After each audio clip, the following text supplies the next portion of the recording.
Magluluto ako ngayon guys ng chula itom. At ito ang mga ingredients niya. Burnt coconut.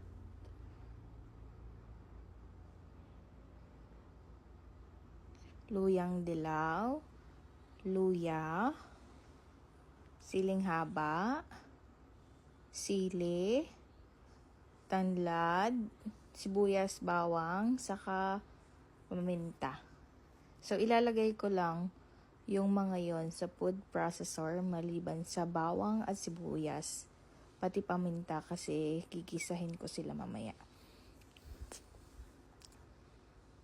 Yan. So ayan na guys yung mga ingredients.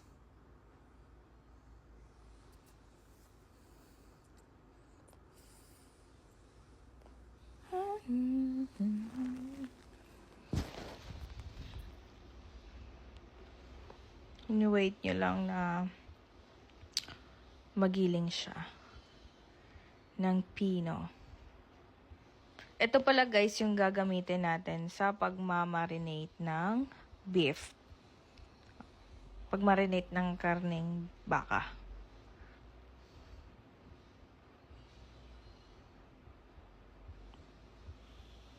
So ayan, napino na siya.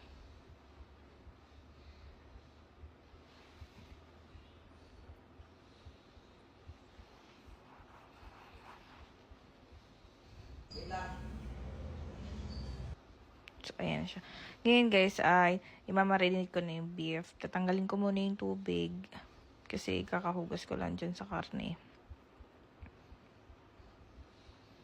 Tapos ilalagay ko na yung mga ingredients sa karne. So, ayan na. Iko-coat ko siya.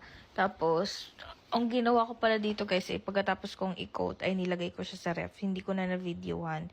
Pero mga 10 minutes para manood yung lasa ng mga sangkap sa karne bago ko siya lutuin.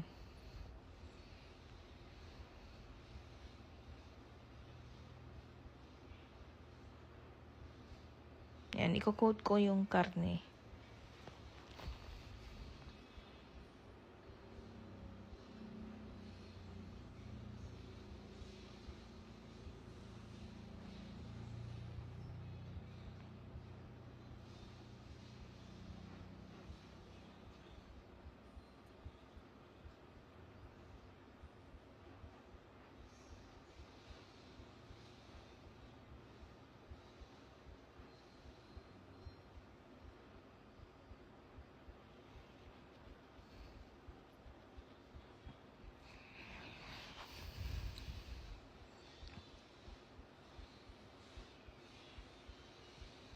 So, wait nyo lang guys hanggang sa matapos ako mag-coat ng karne. Hindi yan edited talaga. As in, yan ang sinunod ko na process para maluto ko yung chula itom. Kasi walang ganito dito sa Palawan. Kaya, nagluto ako. Yarn.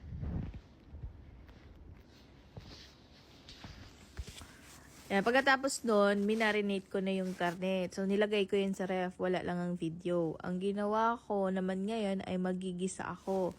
Magigisa ako ng sibuyas, bawang at paminta. Isasama ko na rin yung paminta sa paggisa. So, hintayin nyo lang kasi medyo matagal yung video na to. Hindi siya naka-fast forward. So, ayan. Kaya yan natagalan pala kasi nga, ang tagal kong mabuksan ng takip ng mantika. Ayan. Ginamitan ko siya ng olive oil. Social olive oil.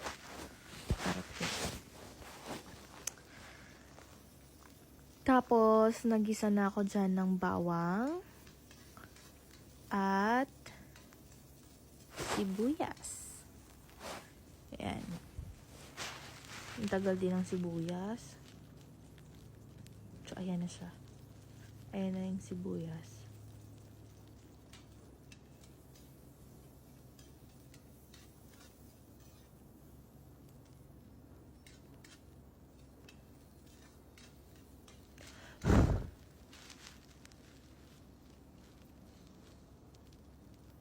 Paminta.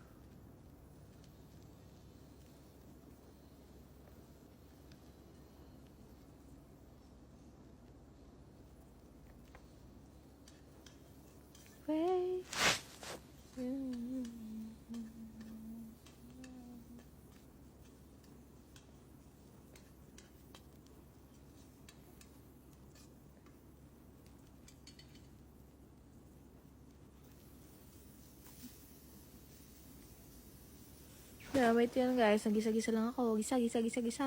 Tapos maya-maya ilalagay ko na dyan yung karne. Yung karne.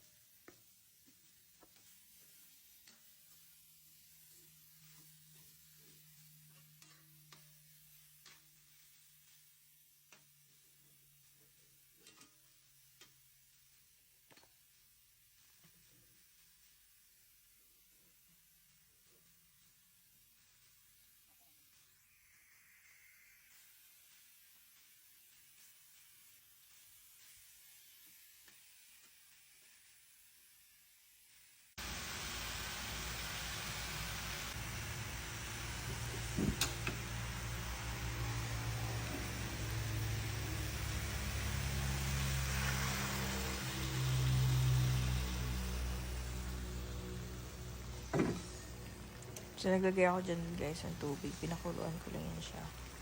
Tapos, hanggang sa lumambot yung karne. Sako na siya. Yeah.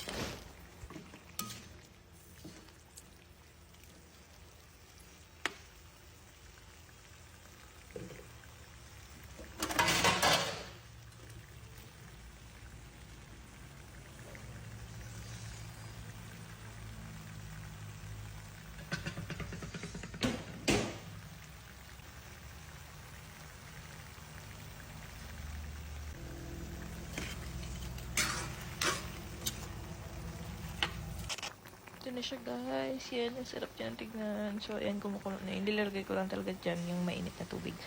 Para mas madaling lumambot yung karne. Nilagyan ko ng asin. Nilagyan ko rin yan ng magic sarap. Kaso hindi ko na nga naipakita. Kasi nga, wala nang time mag-video. So, ayun guys. Napakasarap ng ulam niyan. Sila ito. Isa siyang taos of dish. So, ito na po ang finished product. Let's eat guys. Sila ito. Yummy, yummy. Bye.